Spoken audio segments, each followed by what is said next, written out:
tahu nih. Nah, sebelum kita nyampe ke sono, sebenarnya aksi korporasi atau bahasa Jawanya itu corporate action ini apa, Mas?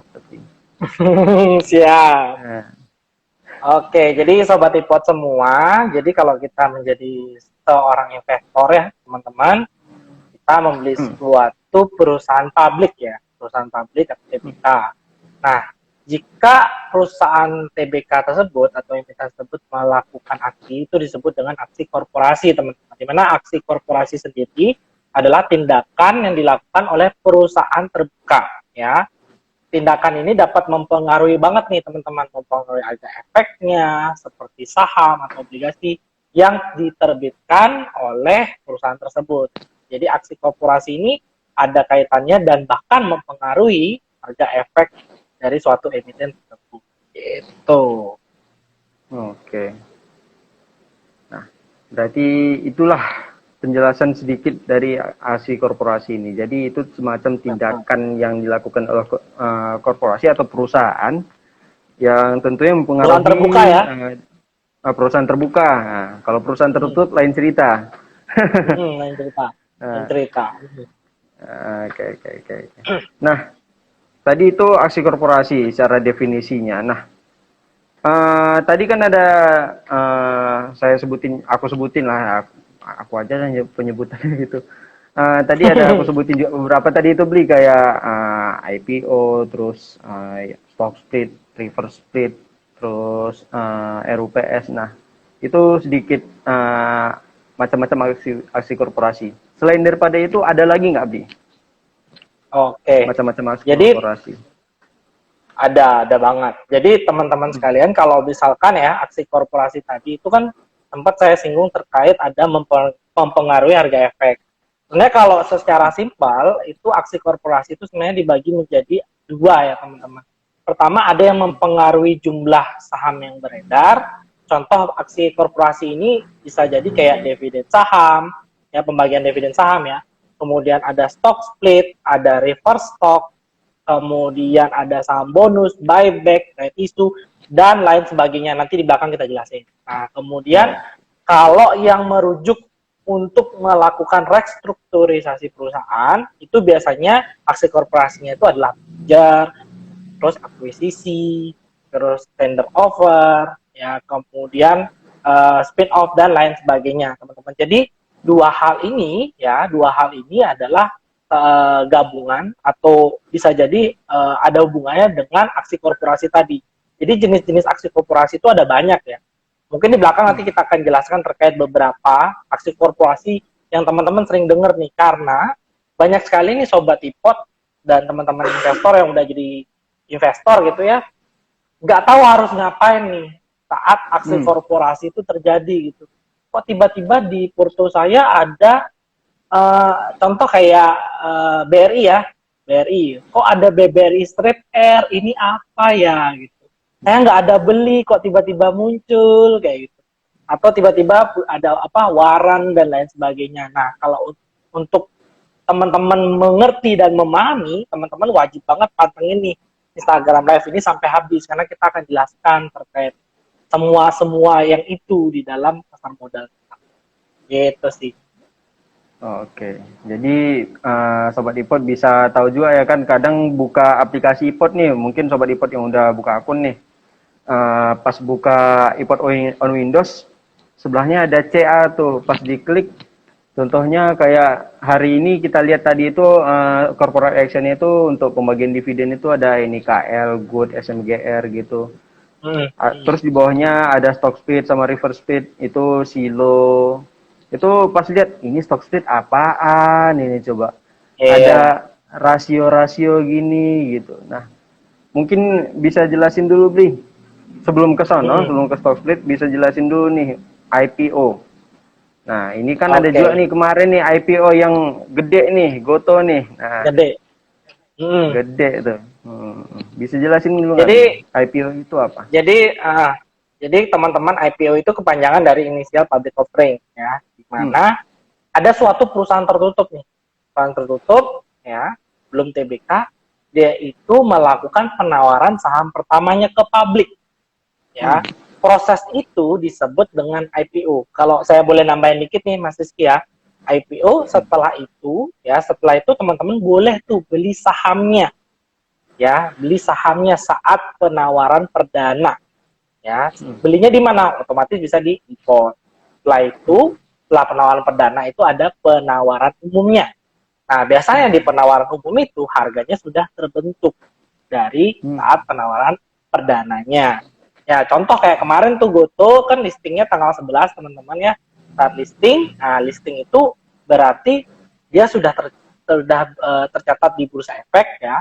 Kemudian sudah bisa diperjualbelikan seperti layaknya saham biasa gitu. Jadi teman-teman pas tanggal 11 kemarin, bukan kemarin ya, hari Senin ya, kita bilang hari Senin ya, hari Senin itu kalau kita lihat pas listing pertama kali itu harganya langsung naik tuh. Nah, itu karakteristik biasanya sih kalau beberapa saham IPO biasanya sih kayak gitu. Nah, termasuk ke kemarin kayak gitu juga sama naiknya yang kemarin itu. Nah, itu juga berimbas nih teman-teman kalau misalkan tertarik gitu ya untuk membeli saham IPO, bisa tuh pakai aplikasi IPOT nanti ke menu e-IPO. Cuman balik lagi ya case-nya teman-temannya, kalau mau membeli saham IPO ya, itu teman-teman harus dulu baca yang namanya prospektusnya. Ya, paling enggak teman-teman tahu nih yang dibeli apa, karena balik lagi biar nggak ada mindset bahwa beli saham IPO udah pasti naik tuh gitu. Nah, takutnya nanti pas beli turun kan kecewa jadinya. Jadi perlu teman-teman cari tahu dulu perusahaan itu bergerak di bidang apa paling tidak, kemudian perusahaan itu dari segi bisnis seperti apa, kemudian harga yang ditawarkan berapa dan lain sebagainya. Itu teman-teman bisa kok cek nanti di aplikasi POT pada menu e-IPO. Gitu. Oke. Nah, ngomong-ngomong soal IPO kemarin ini Bli. Nah, tadi juga ada disinggung mengenai penawaran umum sama penawaran perdana. Perdana. Ya, atau bahasa Jawanya itu book building sama public offering. Ya. Kemarin itu Goto itu karena kita underwriter-nya, bagi sobat IPOD yang nggak tahu kan, underwriter itu ya penjamin emisi atau di bahasa gampangnya gimana ya? Istilahnya yang menengahi atau menjembatani perusahaan ini supaya jadi perusahaan publik. Nah, kira-kira gitu gampangnya, gitu. Nah, kalau kita beli atau kalau kita order di underwriter, kita dapat penjatan pasti. Nah, penjatan pasti ini seperti apa, Bli? Mungkin bisa dijelasin nggak, Bli? Soalnya kemarin ada nih sobat IPOD yang kayak keliru nih mengenai penjatan pasti ini. Oke. Jadi kalau penjatan pasti itu sudah pasti fix dapatnya, atau fix allotment ya sebutannya, itu udah pasti dapat segitu. Misalkan pesannya berapa gitu, yang penting nanti pesannya itu di perdana saat penawaran perdana book building itu. Nah, di book building sendiri teman-teman kalau kemarin ikutan mesen ya kan ada rentan harga itu ya. Ada rentan harga dari harga berapa sampai harga berapa. Banyak tuh yang ngechat kok saya nggak dapet, kok di drop gitu. Nah, itu bisa terjadi kalau teman-teman tidak mencentang bagian di bawah, yaitu straight price tadi. Straight price pada menu e-IPO itu di sana dijelaskan bahwa kalau misalkan harganya tidak sesuai, itu tetap disesuaikan dengan harga yang nanti bakal keluar gitu. Jadi bakal diteruskan pesanan teman-teman. Jadi tidak di drop gitu. Jadi banyak banget tuh yang kemarin ngechat kok berubah ya gitu harganya. Kemarin di rentang harga segini kok sekarang berubah. Ya karena waktu beli perdana itu kan memang masih ada rentang harga. Saat nanti di public offering-nya itu udah muncul tuh final price-nya berapa. Di final price kemarin kalau nggak salah 338. Nah, itu teman-teman udah bisa beli dengan harga 338. Kalau nggak dapat kesempatan beli di perdana kemarin gitu, bisa beli pas di bisa beli di public offering-nya gitu. Jadi teman-teman bisa beli itu di harga 338 gitu. Jadi banyak banget tuh, mungkin Mas Rizky atau teman-teman cabang lain juga pasti ngerasain tuh, sama yang kayak di Bali juga ngerasain banget. Banyak yang nanya tuh, saya nih kok nggak dapet sesuai yang saya beli ya. Saya belinya 200 kok dapetnya cuma kurang lebih 25%-nya. Nah, itu sistemnya bukan fixed allotment lagi, tapi sudah dijatah, teman-teman. Kenapa dijatah? Karena terlalu banyak yang belanja. Gitu. Dan teman-teman nanti didapatkan sesuai dengan persentase. Biasanya pakai persentase gitu sih ya. Tapi untuk berapa dapatnya itu ada kalkulasinya, teman-teman.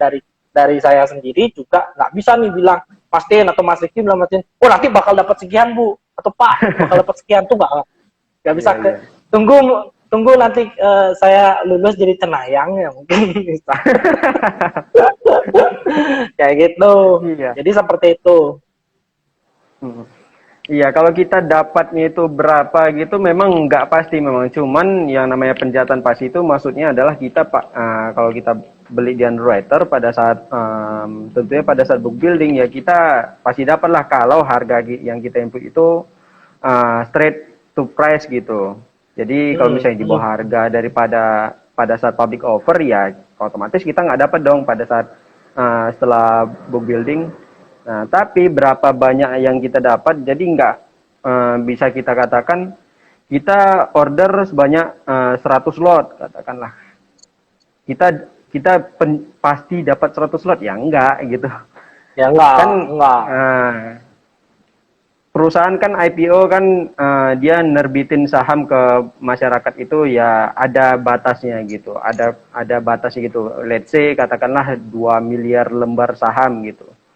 Ya, jadi nggak bisa kayak kita bilang, oh 100 lot masih dapat dong itu ya. Berapa banyak masyarakat lain yang mesen 100 lot atau lebih gitu. Jadi ada tentunya terbatas lah dia itu secara kuantiti ya. Maka dari itu tentunya dijatah sobat ikut semuanya. Yang pasti dapat itu ya pasti dapat gitu. Jadi misalnya kalau kita nggak mesen di underwriter, berarti ya belum tentu kita dapat kan walaupun berapapun kuantiti yang kita order kan. Ya betul. Istilahnya kalau bahasa Jawanya, kalau bahasa Jawanya itu pooling allotment gitu. Jadi bukan fixed allotment. Jadi kalau pooling allotment itu ya dijatah. Balik lagi itu dijatah. Jadi dapatnya berapa itu hanya Tuhan yang tahu. Betul. Misalkan Mas Rizky atau saya gitu ditanyakan, saya pastinya dapat berapa nih Pak? Ya namanya penjatahan kita nggak tahu. Tapi Betul. kalau misalkan semakin besar ya pesannya gitu, misalkan pesan 10.000 lot gitu ya pasti penjatahin, dijatahkan gitu ya. Nanti dapatnya juga pasti tetap banyak. Itu misalkan let's say si nasabah tuh pengen atau klien atau Mas Rizky gitu misalkan pengen dapatnya 200 lot itu ya udah gedein aja gitu mesennya ya. Kalau misalkan dijatah-jatah juga nanti kan dapatnya juga lumayan segitu. Misal let's say cuma 1.000 20%-nya kan udah pasti dapat 200 kayak gitu. Jadi kurang lebih kayak gitu teman-teman. Kecuali kalau misalkan teman-teman pengennya nggak terserah mau dapat berapa ya udah ikut aja polling allotment di itu yang di public building itu ya udah nggak perlu building lagi, penawaran umum aja, ikutin aja udah pasti nanti dapat. Tapi ya balik lagi dapatnya berapa nggak tahu. Kalau pengen dapatnya pasti ya fixed allotment ya monggo belinya di underwriter kemudian belinya di perdana itu. Betul. Pasti kan duitnya ada juga. Betul. Duitnya harus ada juga dong. Ini order malah kayak sistem ini pre-order duit belakang gitu. Ya tidak bisa.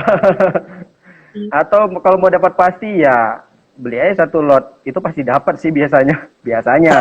Ada tanda kutipnya nih, biasanya pasti dapat. Kayak probability dapat 1 lot itu gede lah gitu. Tapi ya 1 lot kentang banget lah istilahnya itu. Nggak terasa. Nggak kerasa gitu. Oke, lanjut nih Bli. Nah, kalau cara order saham IPO nih di IPOT nih gimana Bli caranya? Oke, kalau mau tahu teman-teman gimana cara order saham IPO gitu ya di IPOT, teman-teman gampang banget tinggal buka aplikasi IPOT. baik itu di tampilan Pro atau Is ya, nanti teman-teman tinggal cari aja AIPO. Kalau misalkan yang di Pro nih ya, karena saya lebih sering pakai yang tampilan Pro gitu ya, teman-teman nanti scroll aja ke bawah, cari tombol yang paling gede sendirian, itu tulisannya AIPO, diklik aja, terus nanti muncul tuh list dari saham-saham yang ditawarkan, ya saham-saham IPO yang ditawarkan. Tinggal diklik salah satunya, terus masukin aja tuh harga, misalkan masih penawaran perdana gitu ya, masih ada rentang harga, teman-teman tinggal masukin rentang harga dari harga yang ditawarkan itu. Misalkan, let's say dari 100 sampai 200, masukin 150 boleh nggak Pak? Boleh. Masukin 101 boleh nggak Pak? Boleh. Gitu. Tapi masukin aja sesuai dengan rentang harga itu. Kalau saya sih, biar lebih gampang, saya masukin aja di harga yang paling atas kalau pengen banget dengan saham ini. Kemudian centang di syarat saya menyetujui, dan centang juga di straight price tadi, kemudian di okein aja, di submit aja, nanti tinggal tunggu prosesnya. Nah, teman-teman bisa istilahnya bisa tracking tuh prosesnya di history order. Nanti di history order tuh teman-teman bisa lihat prosesnya apakah sudah disubmit, apakah sudah masuk instruksinya atau gimana. Nanti kelihatan semuanya di sana. Gitu. Betul. Nah, sebelum itu juga, sebelum kita klik order juga, hal yang harus kita lakukan adalah kita baca prospektusnya. Wajib. Wajib itu. Walaupun kayak Goto kemarin, kayak kita tahu lah Gojek sama Tokopedia, siapa yang nggak tahu coba gitu. Ya nggak tahu lah kalau orang pelosok ya gitu. Tapi tetap harus kita baca namanya prospektusnya gitu. Ya walaupun terkenal, tapi ya apakah sebagus itu, worth it itu, nah kita yang menentukan sendiri gitu. Oke. Nah, lanjut nih Bli. Setelah perusahaan ini IPO dan menjadi perusahaan terbuka gitu. Sebenarnya istilah yang satu ini ada di perusahaan terbuka maupun perusahaan tertutup nih Bli. Ya namanya rapat umum pemegang saham gitu. Betul. Dia ini adalah bos daripada CEO di perusahaan. Bos daripada founder itu sendiri gitu. Nah, RUPS ini itu apa dan gimana caranya supaya kita bisa ikut yang namanya rapat para bos-bos ini, Bli? Oke. Jadi RUPS, Rapat Umum Pemegang Saham. Jadi yang boleh ikutan Rapat Umum Pemegang Saham sudah barang tentu yang punya sahamnya. Pak, saya nggak punya sahamnya, saya mau ikut RUPS-nya. Ini boleh apa enggak? Karena tertarik sama goodie bag-nya, misalkan gitu ya. Itu kan biasanya itu terjadi tuh. Nggak bisa, karena ada syarat tertentu untuk mengikuti RUPS ya. Jadi rapat umum pemegang saham itu fungsinya adalah mempertemukan nih manajemen, bos-bosnya terhadap si pemegang sahamnya. Nanti di sana jelaskan nih kinerja perusahaannya seperti setahun kemarin itu bagaimana, segala macam, atau mereka itu ingin melakukan aksi korporasi ya, mereka juga bisa kayak sounding dulu di RUPS-nya gitu. Misalkan kita mau ngelakuin aksi korporasi right issue nih, misalkan, itu boleh gitu. Boleh nanti di RUPS di apa namanya istilahnya di sounding tuh ke para investor. Nanti investor jadi tahu, oh ini perusahaan mau ngelakuin right issue, tujuan right issue-nya ternyata untuk ini ya, itu boleh itu di RUPS. Kemudian gimana sih caranya ikut RUPS? Misalkan saya udah punya sahamnya nih Pak, tadi bilangnya kan kalau mau ikut RUPS harus punya sahamnya, betul. Minimal untuk ikut RUPS kepemilikannya itu cuma 1 lot aja udah bisa gitu, nggak perlu nunggu sampai saya udah punya 10.000 lot baru berani deh ikut, soalnya malu kalau punya 1 lot nanti disuruh duduk di belakang, ya enggak, ada istilah kayak gitu ya. Jadi 1 lot pun itu udah bisa ikut RUPS. Nah, syaratnya pertama adalah teman-teman bawa dulu KTP dan kemudian bawa namanya ketur atau KTUR, konfirmasi tertulis untuk RUPS. Nah, ketur ini teman-teman bisa minta atau request ke Indo Premier nih, ke support. Nanti tinggal bilang aja minta KTUR. Kalau misalkan teman-teman minta di follow up, nanti tinggal DM aja masing-masing Instagram di daerah teman-teman. Tergantung daerah teman-teman. Saya udah request nih untuk KTUR rapat umumnya misalkan Unilever gitu ya. Nanti tinggal di reminder aja biar kita nanti bisa follow up lagi. Jangan lupa dibawa pas RUPS. Kalau Mas Rizky sendiri nih pernah ikut RUPS atau enggak nih? Oh, kalau pribadi pernah lah. Zaman mahasiswa dulu udah pasti Kesido itu. Nah, itu iya zaman-zaman mahasiswa dulu tahun-tahun 2018 kalau nggak salah itu Ah, Eropesido datang. Padahal Sido, pas Sido itu minjem. 2018, padahal pas 2018 itu cuma pegang satu lot. Nah, gitu pas Hmm. datang RUPS. Nah, kan ada tuh yang ya nanya apalah kayak apa pemungutan suara pemegang saham gitu. Atau pas Hmm. pemegang sahamnya itu mengutarakan pendapat gitu. Itu kan pasti disebutin tuh Bapak ini pemegang saham dengan jumlah sekian gitu. Pas dengar jumlah pemegang sahamnya itu yang 1 juta lembar lah, yang 5 juta lembar lah, kicep langsung.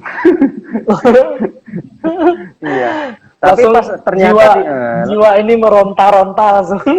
iya, jiwa-jiwa anak kos, jiwa-jiwa yang serba terbatas meronta-ronta. Ya ampun, aku kayaknya salah deh datang pas RUPS ini. Ternyata enggak juga. Sebenarnya kalau kita udah punya saham itu pun sebenarnya kita punya hak untuk memberikan suara kita juga ternyata Iya. pada saat Hmm. RUPS itu. Walaupun kita cuma punya satu lot atau cuma punya 100 lembar gitu ya nggak, masih kita punya hak suara gitu. Ya kalah dominan aja sih sebenarnya. Iya. Tapi Dari iya, segi powernya aja kalah sih. betul. Tapi tetap Cuman berhak ya ya teman-teman. Tetap tetap berhak untuk ikut berhak. RUPS. Jadi nggak mungkin, Tapi nggak usah takut nanti disetopin di depan sama security karena cuma punya enggak, satu lot. Ya itu nggak ada, itu tetap boleh enggak masuk. mungkin. Enggak mungkin. Asalkan syaratnya semua Namanya pemegang, dibawa. betul. Namanya pemegang saham itu ya udah bosnya lah itu. Mau pegang berapapun kalau selama punya saham di situ, dia bosnya di situ. Kita bosnya di situ gitu. Yang biasanya juga kalau datang RUPS ya cuma nyimak gimana perusahaan kita selama setahun terakhir gitu. Sama nanti kita itu tentunya dapat goodie bag-nya lah gitu pas pulangnya. Tapi yang paling penting kita dapat yang namanya relasi di situ gitu. Yang datang-datang ke Betul, situ betul. ternyata mereka appreciate. Nah, pastinya gitu. Orang-orang yang walaupun Oke. punya cuma pegang satu lot gitu. Oke, oke. Nah, ya, ya. Kalau beli bagus sendiri pernah datang apa beli? RUPS. Kalau kalau saya jujur belum pernah sama sekali karena sebagian Oh, besar saham-saham atau perusahaan-perusahaan itu hmm. letaknya kan nggak deket sama saya ya. Saya di Bali jadi harus effort banget nih Mas Rizky kalau misalkan mau ikut RUPS nih harus misalkan di Jakarta kan atau Hmm. di daerah lain gitu kan jadi harus effort nih jadi belum pernah nih punya pengalaman tapi saya sering banget dengar pengalaman-pengalaman teman-teman yang lain kayak ikut RUPS itu gimana vibe-nya gimana terus apa namanya ternyata ada yang begini ada yang begitu itu seru-seru sih cuma denger aja tapi untuk pernah langsung sih belum pernah saya karena ya balik lagi kalau misalkan sana juga butuh modal dong karena harus di tiket segala macam. Kalau bola beli, kan bola base-nya bukannya di Bali ya? Bola di Bali tapi Ah. kebetulan nggak megang. Oh, ya Kebetulan nggak megang nih. barangkali bola RUPS-nya di ini kan stadion utamanya kan. Keren tuh. Boleh boleh di di Oke, di oke. apa lumayan tuh jauh lumayan juga dari tempat tempat saya tuh berarti harus kita ke Gianyar gitu kalau misalkan stadion. Ah, oh, oke, oke, oke. Oke. Lanjut nih lanjut Nah, lanjut. lanjut Ngalur ya. ngidul ya tadi. Kemana-mana ntar nih. Nah, lanjut nih Bli. Nah, tadi Mm-mm. hari ini juga kita ada lihat ya kan corporate action pembagian dividen nih. Nah, sebenarnya dividen nih cuman ada dividen cash dividen doang ya. Nah, soalnya kalau kita lihat di aplikasi iPod on Windows ataupun di aplikasi iPod yang mobile, itu ada keterangannya nih cash dividen gitu. Atau di portofolio kita kalau misalnya kita dapat cash dividen, emang ada dividen jenis lain gitu. Hmm, hmm, hmm. Jadi teman-teman sekalian, kalau kita menjadi seorang investor dan kita memiliki sebuah saham ya dari satu emiten, kita tuh juga berhak atas dividen. Dividen itu diberikan kepada investor kalau misalkan si perusahaan itu mencetak laba gitu ya. Jadi kalau misalkan perusahaan itu tidak cetak laba ya mohon maaf nih, dividen itu ya nggak apa yang mau dibagi gitu. Kalau nggak ada laba gitu. Nah, biasanya besaran dari dividen ini akan diumumkan di RUPS tadi teman-teman ya. Di RUPS itu biasanya akan diinfokan nih besaran laba yang akan istilahnya dibayarkan atau dividen yang akan dibayarkan ke investor gitu ya. Nah, biasanya besarannya ini berupa kalau misalnya dividen cash ya. Dividen cash ini misalkan contoh 100 perak per lembar. Jadi nanti teman-teman yang megang saham tersebut, misalkan saya punya cuma satu lot aja, ya udah nanti 100 perak itu dikalikan 100 lembar dari kepemilikan teman-teman. Jadi jumlah dividen yang didapatkan masing-masing investor itu pasti akan berbeda-beda tergantung dari jumlah kepemilikannya teman-teman. Nah, itu untuk cash dividen. Tapi biasanya kalau kita melihat dari jenis-jenis dividen, ternyata dividen itu tidak cuma ada cash dividen, teman-teman. Ada juga yang namanya stock dividen atau dividen saham. Gitu. Dividen saham itu sendiri artinya ya teman-teman diberikan saham gitu. Like kalau misalkan cash dividen itu teman-teman bakal dapat cash nanti masuk ke ADN. Kalau ini dapatnya saham, gitu. Dapatnya saham nanti masuk ke dalam portofolio teman-teman. Selain itu juga di luar sana juga ada ya jenis-jenis kayak dividen properti lah, scrip dividen, kemudian dividen likuidasi dan lain sebagainya. Itu jenis-jenis. Cuman yang perlu teman-teman ketahui gitu ya, pertama ada cash dividen, kalau apalagi kita di saham gitu ya, di pasar modal cash dividen, kemudian ada dividen stock. Itu sih. Oke. Nah, buat dapat dividen ini gimana, Bli? Apakah misalnya beli dividennya itu contoh kita lihat ini ya, kalau kita lihat story-nya iPod, iPod yang pusat itu ada ini info corporate action di pembagian dividen nih. Contohnya ini sahamnya SMGR. Itu bagi dividen sebanyak Rp172 per lembar sahamnya gitu. Dan ada di bawahnya itu recording date. Nah, ini kalau misalnya kita beli hari ini SMGR, kita dapat dividennya ini hari ini juga gitu. Oke. Kalau kita berkaca, karena saya harus buka lagi ya, tapi itu kalau nanti bisa Mas Rizky bacain terkait itu corporate action-nya, dividennya. Jadi kalau contohnya nih teman-teman ya, kalau kita mau tahu kita dapat dividen atau enggak, ya itu sebenarnya nggak usah hold sampai lama atau 1 tahun atau berpuluh-puluh tahun, itu enggak ya. Jadi teman-teman harus lihat dulu saat corporate action itu muncul ya, notifikasinya itu teman-teman silakan cek di menu kalender pada aplikasi iPod. Di sana ada yang namanya dividen. Teman-teman nanti tinggal lihat. Di sana biasanya dibagi nih atas beberapa istilahnya beberapa tanggal. Misalkan ada recording date, ada come date, kemudian ex date, recording date, sama distribution date. Oke. Yang pertama ada come date. Come date itu menunjukkan bahwa itu tanggal terakhir ya di mana teman-teman berhak atas dividen tersebut. Contoh misalkan ya saham X nih, kita pakai contohnya saham X gitu ya. Oke. Saham X contohnya dia itu come date-nya hari ini. Jadi kalau teman-teman beli saham X hari ini dan match ya, bisa jadi beli tapi masih ngantri, masih open kan belum kebeli ya. Misalkan match sampai dan kemudian masuk ke porto teman-teman. Nah, teman-teman berhak tuh atas dividen tersebut dari si saham X.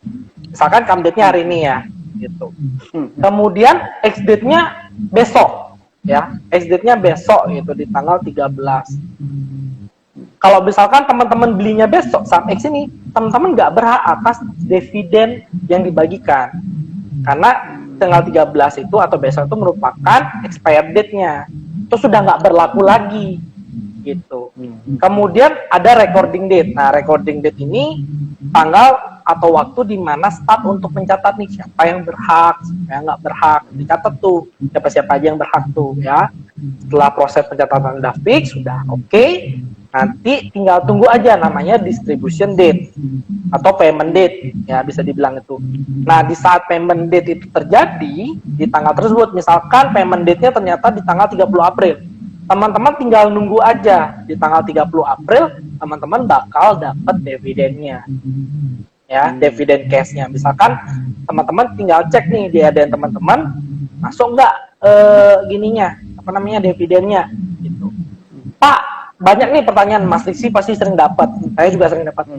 Ini kalau tanggal sekarang harusnya dividen udah masuk, kok sampai tanggal ini belum masuk gitu. Itu banyak kali pertanyaan tuh. Nah, teman-teman dan sobat ipot perlu pahami juga bahwa maksimum atau maksimal dana masuk ke dalam ADN itu adalah T+1 dari payment date. Kalau misalnya payment date-nya tanggal 30 ya teman-teman, kalau belum masuk tanggal 30, tunggu aja besok. Tunggu aja besok. Kalau besoknya belum masuk dan teman-teman berhak atas dividen tersebut, teman-teman feel free buat chat aja ke kita. Entah ke saya atau ke Mas Rizky, tanya ini. Saya berhak atas dividen ini kok, tapi saya nggak dapat, bisa tolong dicekin nggak? Ya. Nanti kita bakal bantu untuk cek gitu. Jadi teman-teman nggak perlu khawatir, dividen itu pasti bakal dapat kalau memang teman-teman berhak atas dividen tersebut. Dan biasanya di emailkan ya Mas Rizky ya, terkait apa pembagian dividen ini.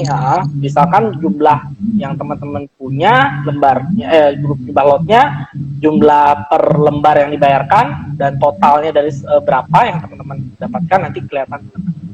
Plus peraturan dividen juga ya teman-teman, dividen tidak dikenakan pajak kalau teman-teman mereinvestasikan lagi dari dividennya ya. Itu jadi teman-teman bakal lihat nanti di reportnya itu teman-teman bakal 100% dapat dari dividen. Sorry Mas Riki, saya potong nih, kayak ada suara dari luar ya, kayak suara ada suara ribut gitu, kayak gaung-gaung gitu. Gaung-gaung nggak ada gitu kedengar ya? sih, nggak ada kedengar sih, apa dari mic-nya nggak ada ya? Oh sekarang udah hilang sih. Tadi kedengaran, sekarang udah enggak. Udah hilang. Okay. Aman sih. Oke. Aduh, sampai mana tadi ya? Oh iya, sampai dividen. Nah, tadi itu mengenai dividen. Jadi yang misalnya distribution date-nya itu hari katakanlah hari ini beli. Berarti kalau misalnya belum masuk hari ini, kita nunggu T+1 ya beli. Itu T+1 hari bursa atau kalender ya beli? Hari bursa teman-temannya. Jadi kalau misalkan nih pembagiannya ternyata hari Jumat gitu ya, payment date-nya hari Jumat itu, teman-teman nanti tinggal tunggu aja besoknya Sabtu. Lihat aja tuh ya, lihat di Sabtu di ADN teman-teman udah pasti masuk sih harusnya ya. Teman-teman cek aja ADN-nya. Kalau misalkan nggak masuk, teman-teman feel free buat chat ke kita. Karena banyak banget tuh Mas Rizky ya. Mungkin nggak Mas Rizky, saya dan teman-teman lain juga pasti banyak nih. Kak, kok aku berhak dividen ini belum masuk dividennya ya gitu kan. Tenang aja teman-teman, dividen itu pasti akan masuk kalau teman-teman memang memiliki hak atas dividen tersebut gitu. Dan juga banyak yang nanya seperti ini Mas Rizky, saya beli di Camdate, saya jualnya di Xdate, dapat nggak ya gitu? Ya tetap dapat teman-teman, tetap dapat teman-teman ya, karena selama teman-teman megang ya di Camdate itu teman-teman bakal dapat. Cuman jangan hal ini menimbulkan bahwa teman-teman ingin mencari dividen aja atau dividen hunter istilahnya Mas Rizky ya, karena takutnya bakal kena dividen trap. Biasanya harganya pasti akan turun tuh kalau misalkan setelah Camdate itu. Perlu diwaspadai teman-teman ya. Kalau saran saya sih buat teman-teman investor, anggap aja dividen ini sebuah bonus gitu ke teman-teman.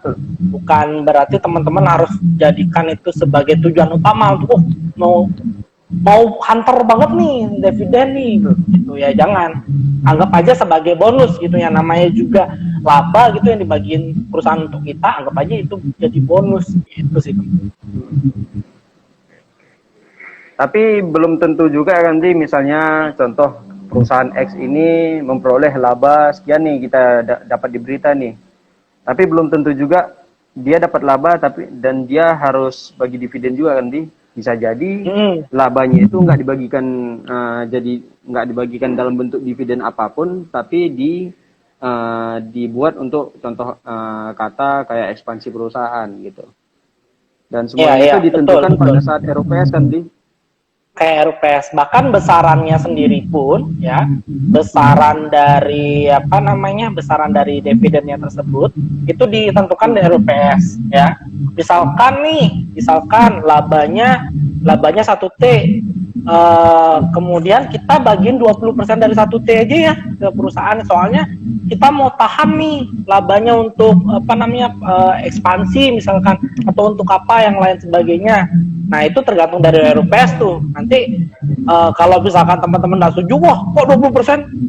Saya setujunya semuanya gitu. Ya ada voting nanti di sana gitu. Tapi balik lagi ya, apa namanya, nanti keputusan itu tergantung dari si yang punya banyak itu, yang punya sahamnya banyak gitu. Izin bentar ya, saya mau nyolok, takutnya lowbat nih. Oh iya. Oh iya.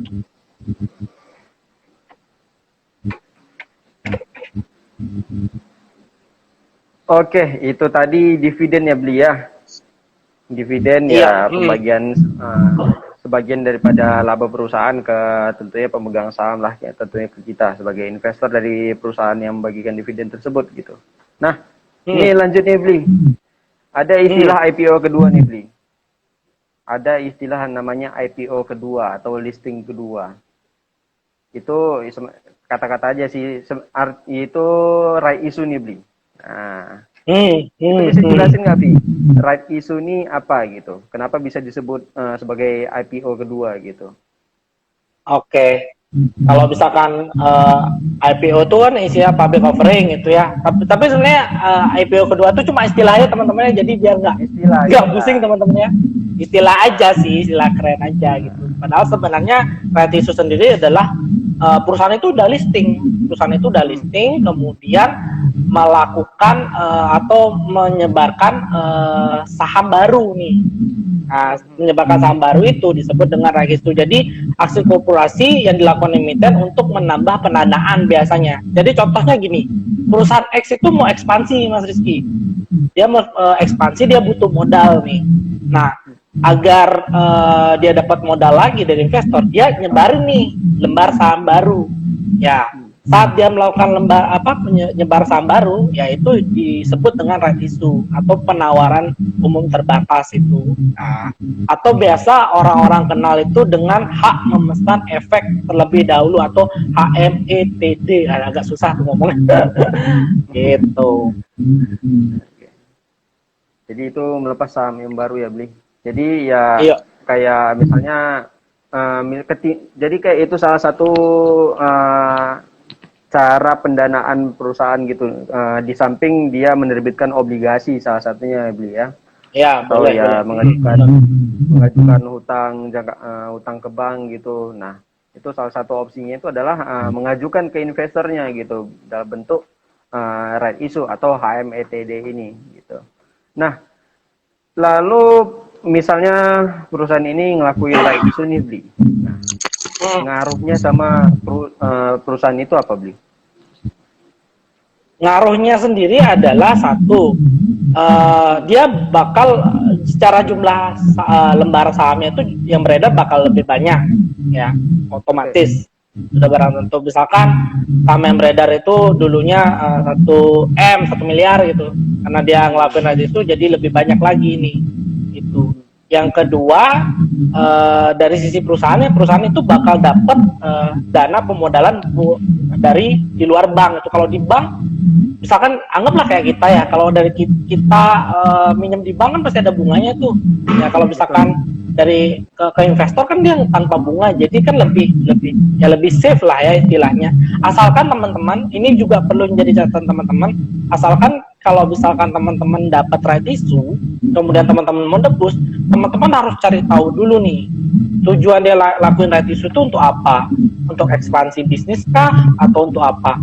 Karena kalau tujuannya misalkan ya contoh kayak untuk bayar utang gitu ya, karena rugi terus akhirnya bayar utang segala macam, ya itu saya rasa kurang produktif gitu. Jadi teman-teman bisa tuh kalau misalkan ya dapat right issue dari suatu saham, anggaplah saham X teman-teman beli, kemudian dapetin right issue-nya, teman-teman juga harus pikir dulu nih, saya tebus atau enggak ya, karena takutnya tujuan dari right issue itu cuma mau bayar utang aja gitu. Wah ternyata dia udah boncos mau minta lagi ke kita nih gitu.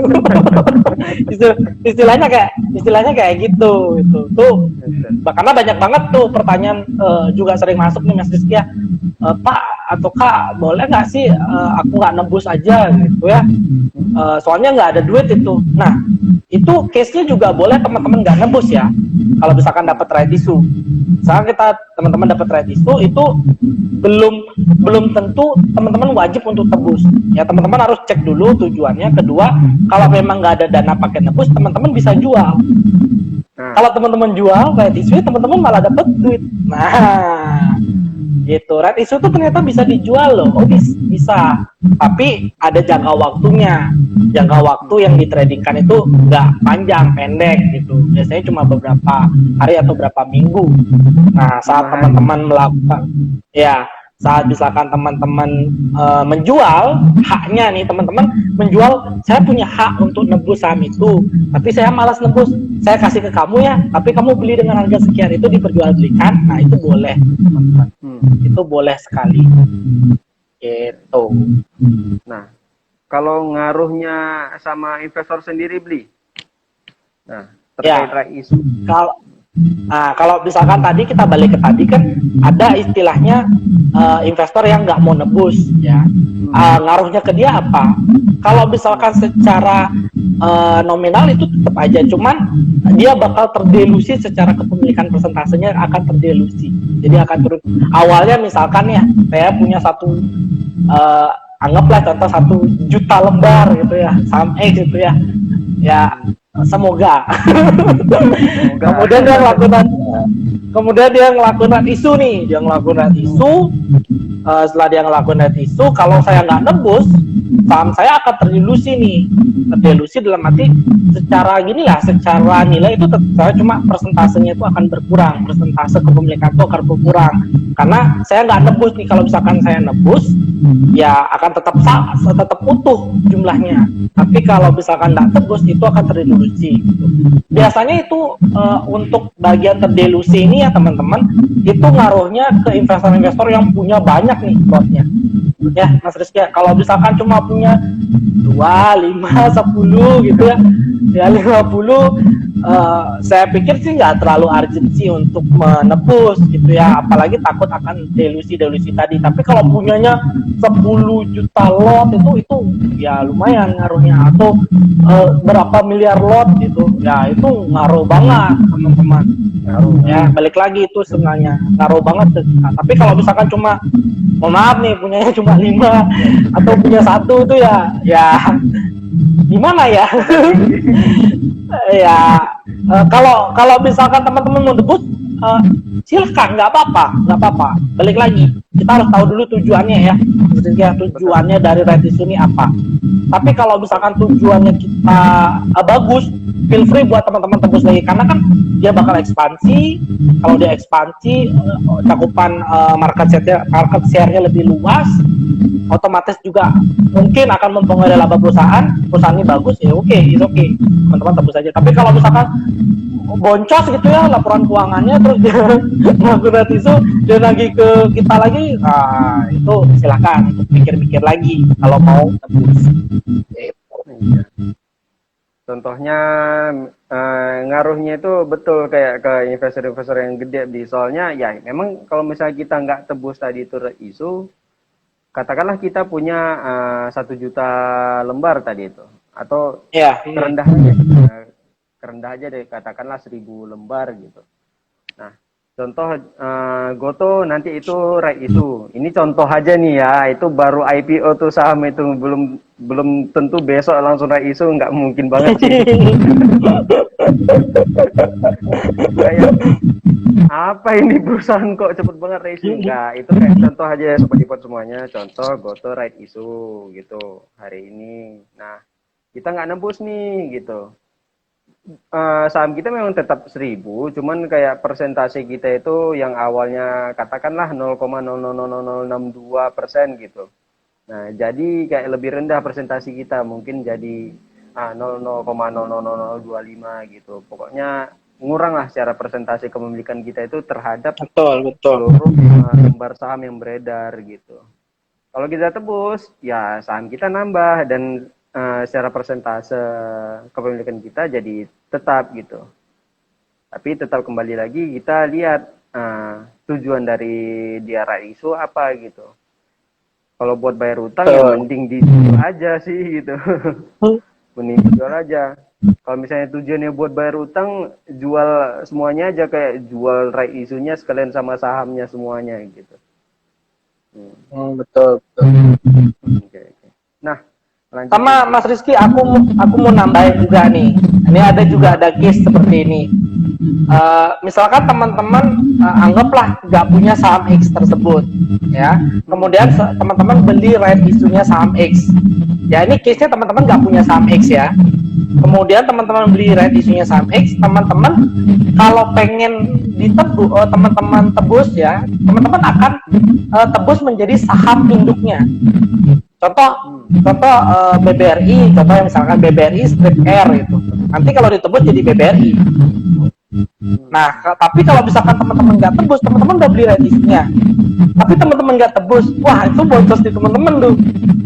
Gitu. Karena teman-teman nggak punya BRI, teman-teman beli right issue-nya orang, haknya orang, untuk menebus saham BRI, tapi teman-teman nggak tebus itu right issue-nya, kasihan. Jangan sampai kayak gitu ya teman-temannya. Jadi kalau misalkan punya right issue, beli dari orang tanpa memiliki saham induknya, dan tujuannya emang teman-teman mau tebus, segera ditebus.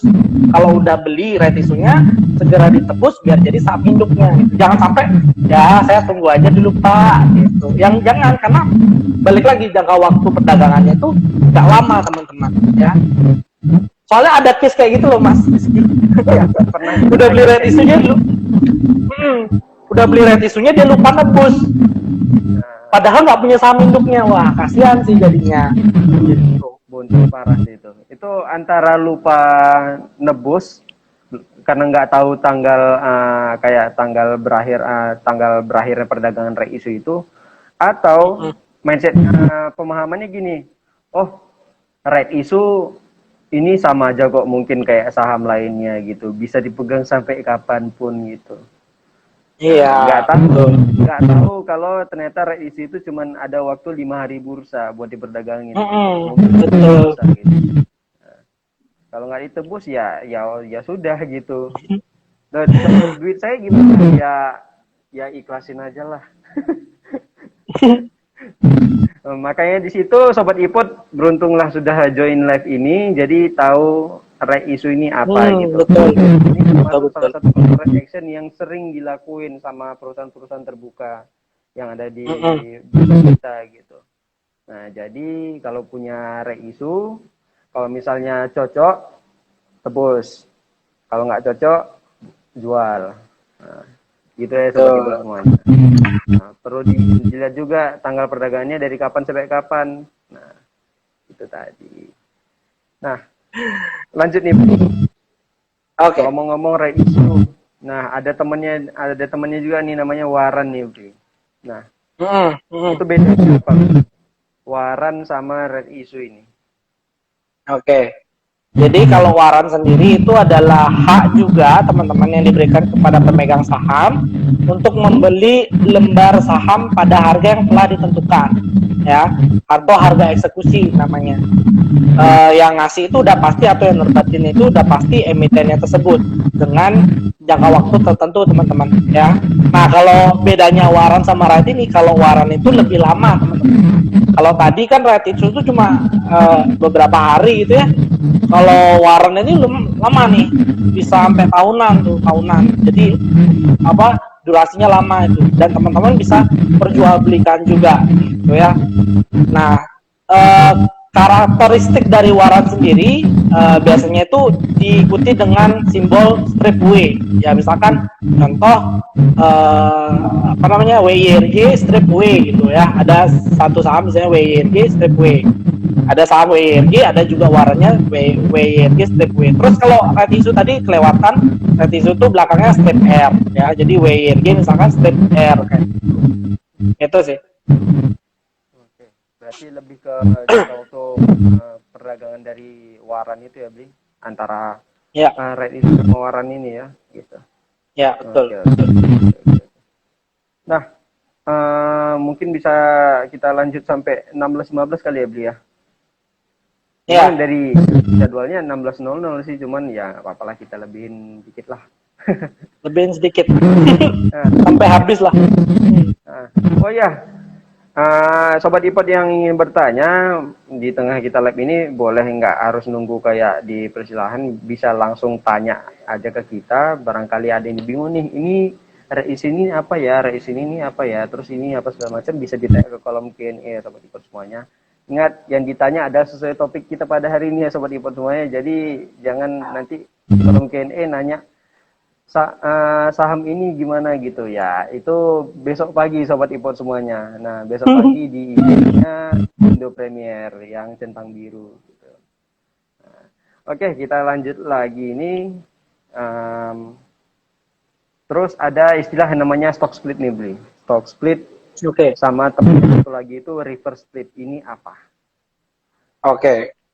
Jadi teman-teman, kalau kita balik lagi ke pembicaraan awal, ya di dalam aksi korporasi itu kan ada yang mempengaruhi jumlah saham yang beredar. Oke, salah satu yang mempengaruhi dari aksi korporasi itu adalah stock split dan reverse stock. Apa itu stock split? Jadi analoginya seperti ini teman-teman. Dulu harganya itu 15.000 ya per lembar ya. Karena mahal ya, 15.000 per lembar itu, jadi si emiten tersebut ingin melakukan yang namanya stock split, dipecah harganya. Dulu 15.000 dapat satu, atau lebih gampangnya 10.000 dapat satu misalkan, di reverse stock di stock split menjadi 1:5. Artinya harganya dipecah, dibagi menjadi 5. Jadi harga satuannya sekarang cuma 2.000. Nah, apa sih keuntungannya si investor yang dulu nggak mampu beli saham ini, jadi mampu nih beli. Wah, sudah murah banget gitu. Harganya dulu 10.000, saya nggak sanggup Pak, coba kalau 2.000, ayo deh boleh gitu. Nah, ini mengakibatkan ya saham itu jadi lebih liquid ya, dari segi transaksinya lebih liquid, karena kan udah banyak nih investor yang berburu saham tersebut dan harganya juga cenderung lebih murah ya.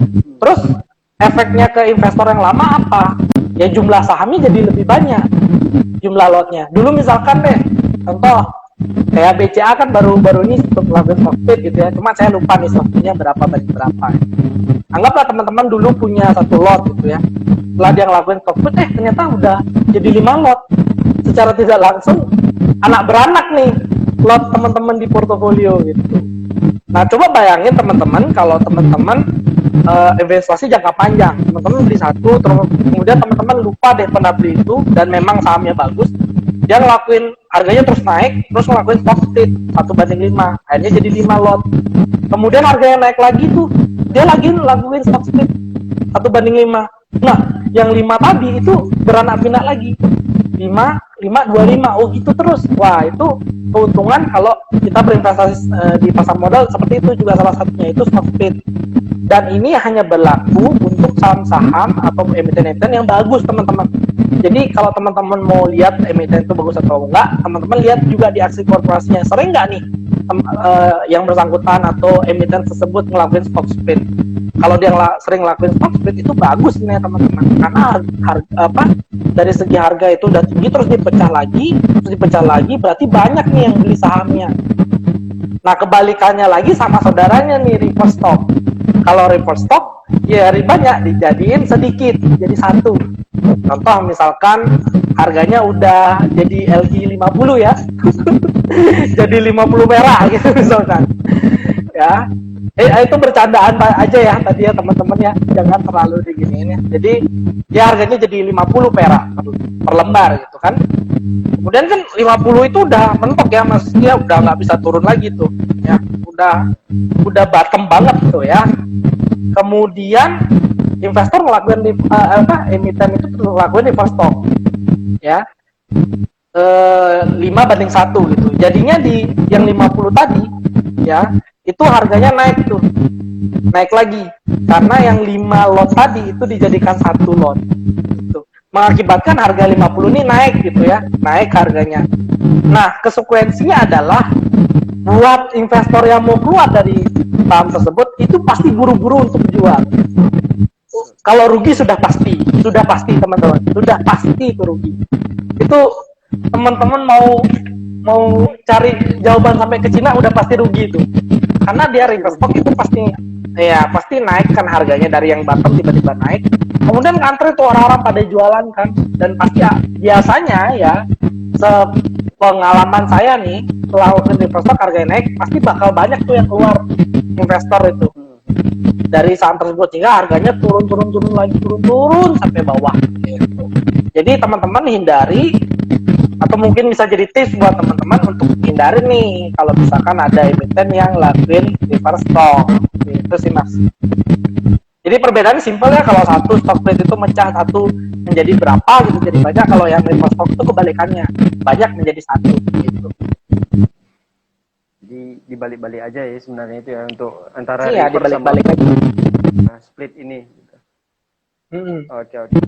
Nah, lanjut nih Bli ke public expose. Ini ada juga kita lihat di story-nya akun Indo Premier yang centang biru, akun Indo Premier yang pusat itu ada RUPS dan public expose nih. Nah, public expose ini apa sebenarnya Bli? Sama jadi jadi kalau misalkan perusahaan itu udah menjadi publik, dia itu punya kayak tanggung jawab gitu teman-teman ya ke para investornya ya, untuk memberikan informasi terkait perusahaan tersebut. Nah, saat itu terjadi itu dinamakan dengan public expose teman-teman ya. Kalau misalkan kalau kita lihat tadi kan sama dong kayak RPS, no, beda. Kalau di RPS itu kan nanti ada satu hal yang dimintain persetujuan di dalam RPS tersebut, misalkan melakukan corporate dan lain sebagainya gitu ya, atau dividen. Kalau di public expose itu mereka cuma istilahnya kayak menyiarkan atau istilahnya presentasi bagaimana nih kinerja perusahaan saat ini, kondisi perusahaan saat itu bagaimana. Public expose itu biasanya kayak gitu. Jadi nanti di sana akan dijelaskan, kita lagi kayak gini, kita rencana di RPS kemarin begini, kita sudah sampai sini nih prosesnya kayak gitu. Jadi itu memang tujuannya sebagai bentuk atau tujuannya tanggung jawab ke para investor yang udah punya saham tersebut ya, karena apalagi mereka itu adalah perusahaan publik, jadi pastilah memiliki tanggung jawab yang penuh untuk ke investornya, makanya disebut dengan public expose gitu. Itu sih mas. Berarti sama kayak public expose sebelum IPO-nya perusahaan itu Bli? Ya betul, itu juga kalau teman-teman pantengin ya, kayak Goto kan dia ngelakuin public expose juga ya, Mas Riki kayaknya juga Mas Riki juga nonton ya public expose. Jadi di sana itu juga dijelaskan itu kayak model bisnisnya seperti apa. Ternyata kalau kemarin ya saya nonton ya, istilahnya beli satu dapat 3, karena di dalam bisnis itu ada tiga bisnis lainnya, kayak Tokopedia, Gojek, sama Goto Financial yang kayak gitu. Nah itu kalau teman-teman kemarin nonton itu ada public expose-nya juga Goto. Itu masih kayak di YouTube sampai sekarang itu videonya. Nah itu juga sama seperti itu kayak gitu juga. Public expose tuh kayak gitu contohnya. Oke, oke. Jadi kayak yang jelasin ini perusahaan apa gitu ya biar investor yang mau beli saham itu tertarik gitu ya. Tertarik betul. Public expose pra IPO atau pra listing.